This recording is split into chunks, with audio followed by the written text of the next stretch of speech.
बिस्मिल्लाहिर्रहमानिर्रहीम। ये बुक है probability and statistics for engineer and scientist 9th editions. It is written by Walpole और इसके चैप्टर 10 है यहाँ पर। और चैप्टर 10 में से प्रॉब्लम लिया गया है 25 नंबर। और इसमें ये कहता है कि it is claim that automobile are driven on average more than 20,000 kilometre per year. To test this claim means कि यहाँ पर उसने क्लेम दिया है कि एवरेज जो ऑटोमोबाइल ड्राइव की जा रही हैं वो more than 20,000 kilometre per year से हो रही हैं। इसके लिए उसने 100 randomly selected automobiles owners are asked to keep a record of the kilometre that travel. आगे क्वेश्चन वो कहते हैं would you agree with this claim. जो ऊपर क्लेम है क्या आप उससे एग्री करते हैं कि एवरेज जो है वो मोर देन 20,000 किलोमीटर है। अगरचे जो सैंपल डेटा है दैट शोड कि average automobiles are driven on average 23,500 kilometre and standard deviation of 3,900 kilometre. तो ये स्टैंडर्ड डिवीएशन भी सैंपल का है। और आगे फाइनली उसने कहा use A P value in your conclusions. तो मीन्स कि आपने पी वैल्यू मेथड यूज़ करना है, आम जनरल मेथड आपने यूज़ नहीं करना है टेस्टिंग ऑफ हाइपोथेसिस के लिए। तो सबसे पहले मैं यहाँ पर हाइपोथेसिस जो है वो फार्मूलेट करता हूँ। तो हाइपोथेसिस उसने दिया है mu is greater then 20,000 kilometre. ये 20,000 है तो इसमें देखें इक्वलिटी नहीं आ रही है यहाँ पर, इसलिए ये मेरा अल्टरनेटिव हाइपोथेसिस होगा। अगर यहाँ इक्वलिटी होती तो मैं इसको नल लिख लेता, लेकिन यहाँ नहीं है इक्वलिटी, इसलिए ये मेरा अल्टरनेटिव हाइपोथेसिस होगा। इसलिए मैं नल खुद फार्मूलेट करूँगा और वो क्या है, mu is less than or equal to 20,000 kilometre. तो ये आ गया, नल और अल्टरनेटिव हाइपोथेसिस फार्मूलेट हो गए। ये मेरा फर्स्ट स्टेप हो गया। इसके बाद सेकंड स्टेप में लेवल ऑफ सिग्निफिकेंस होता है। तो सेकंड स्टेप चूँकि यहाँ पर दिया नहीं है लेवल ऑफ सिग्निफिकेंस, और फर्दर उसने यहाँ पर पी वैल्यू मेथड की बात की है, तो पी वैल्यू मेथड में लेवल ऑफ सिग्निफिकेंस की ज़रूरत नहीं होती। इसलिए हम यहाँ पे सेकंड स्टेप में थर्ड स्टेप को करते हैं, जो कि है कि डिसाइड द टेस्ट स्टैटिस्टिक्स। तो टेस्ट स्टैटिस्टिक्स क्या होगी, यहाँ पर आप गौर से देखें कि इसमें उसने स्टैंडर्ड डिवीएशन दिया हुआ है सैंपल का, पॉपुलेशन का स्टैंडर्ड डिवीएशन नहीं है। तो फिर हम सैंपल में आते हैं तो हम देखते हैं कि सैंपल साइज़ कितना है। तो सैंपल साइज़ को अगर हम गौर से देखें तो वो आता है, कितना है, 100। ये देखें 100 रेंडमली सिलेक्टेड ऑटोमोबाइल्स। तो ये 100 का सैंपल है विच इज़ ग्रेटर देन 30। तो लिहाजा ये हमारा जी का टेस्ट है, तो इसलिए हम जी यूज़ करेंगे। और इसमें हमारा जो फार्मूला होता है वो होता है estimator minus parameter divided by standard error of estimator. ये प्रीवियस वीडियोस में ये डिस्कस कर चुका हूँ कि इसका स्टैंडर्ड एरर कैसे निकलेगा। तो इसमें ये एस हो जाएगा ओवर अंडर रूट एन हो जाएगा ये। तो ये मेरा जी का फार्मूला यूज़ हो गया। इसके बाद इस मेथड में थर्ड स्टेप में हम कैलकुलेशन में आते हैं। तो कैलकुलेशन, इसमें हमने क्या लिखना है, n हमारे पास है 100। इसके बाद x बार जो मेरे पास है 100 का जो सैंपल है उसकी जो मीन है वो कितना है, 23,500। 23,500। उसके बाद जो स्टैंडर्ड डिवीएशन है वो है सैंपल स्टैंडर्ड डिवीएशन, और वो है 3,900 किलोमीटर। ये देखें 3,900 हो गया। और इसके बाद जस्ट मैं जी के फार्मूले में वैल्यूज सब्स्टिट्यूट करूँगा। तो x बार है 23,500 माइनस 20,000, और उसके बाद यहाँ पर स्टैंडर्ड एरर यहाँ पर 3,900, और यहाँ पे स्क्वायर रूट में 100 आ जाएगा।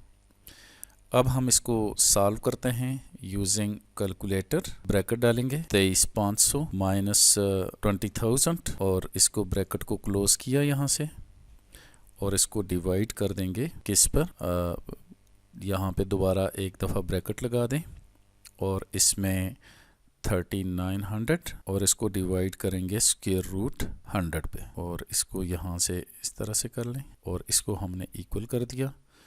तो ये मेरे पास आ रहा है 8.97।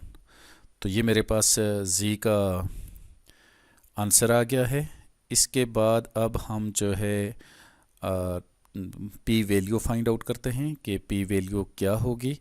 तो अब ये जी की बहुत बड़ी वैल्यू आ रही है। आम तौर पे हमारे पास इतनी बड़ी वैल्यू नहीं होती, लेकिन ये अब हम अपने इस नॉर्मल डिस्ट्रीब्यूशन का जो है यहाँ पे डायग्राम बनाने के बाद देखते हैं कि ये कहाँ पर आ रहा है।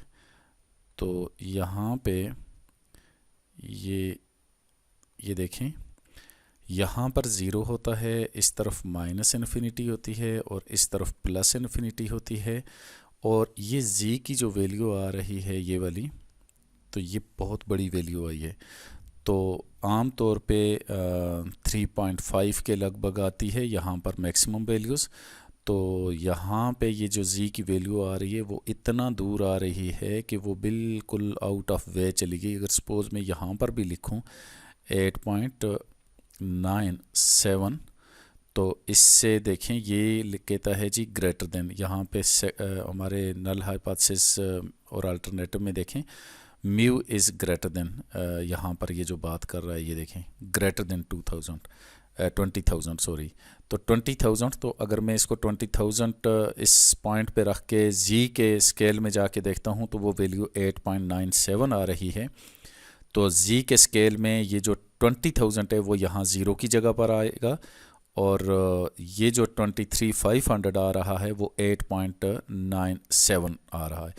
तो which is far away from this zero, और यहाँ पे बिल्कुल एंड पे आ रहा है। तो अब मैंने जो पी वैल्यू फाइंड आउट करनी है वो किसके इक्वल होती है, वो होती है probability of Z is greater than 8.97, यानी कि इससे ग्रेटर जो है वो कितनी प्रोबेबिलिटी है।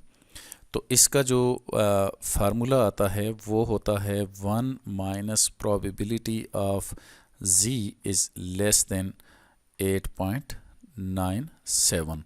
अब ये 8.97 जो है ये इतनी बड़ी वैल्यू है कि that is treated as infinity. उसकी वजह यह है कि ये टेबल में मौजूद ही नहीं है, तो इसलिए मैं इसको z इज़ लेस देन और इक्वल टू इन्फिनिटी कंसिडर करूँगा। उसकी वजह यहाँ पर आप इस टेबल में आकर देख सकते हैं, ये नॉर्मल डिस्ट्रीब्यूशन का टेबल आ रहा है। तो इसमें जो हाईएस्ट वैल्यू है वो है देखें 3 पॉइंट और इसके ऊपर 49 होगा, तो बहुत ही ये एंड पे जो वैल्यू जाती है आखिरी वैल्यू वो है 3.49। तो ये 3.49 तक टेबल अवेलेबल है। इससे अगर बड़ी कोई वैल्यू आती है तो that is almost equal to 1। यहाँ उसका जो एरिया होता है वो 1 के इक्वल हो जाता है। यानी कि आप यहाँ पर देखें 0.9998 आ रहा है, कहाँ से 3.49 पे आ रहा है। तो जो भी वैल्यू 3.49 से आगे चली जाती है उसको हम ट्रीट करते हैं क्या, इन्फिनिटी, यानी कि इन्फिनिटी से बिलो।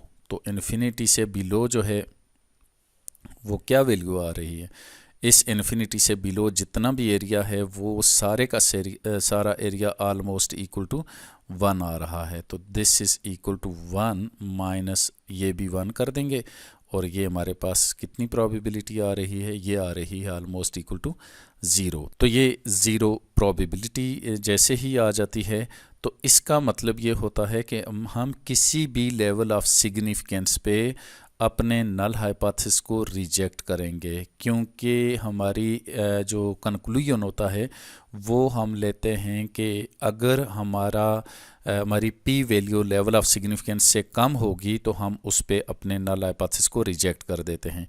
लेकिन यहाँ तो पी वैल्यू है ही 0, तो इसका मतलब कोई भी level which is greater then 0, आप 0 से बड़ा कोई भी लेवल जो भी रखेंगे तो आपका नल हाइपोथेसिस रिजेक्ट हो जाएगा।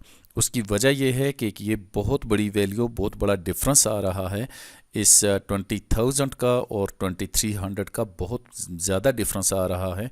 तो इसलिए इस केस में हमारा जो कंक्लूजन बनता है वो को हम रिजेक्ट करते हैं।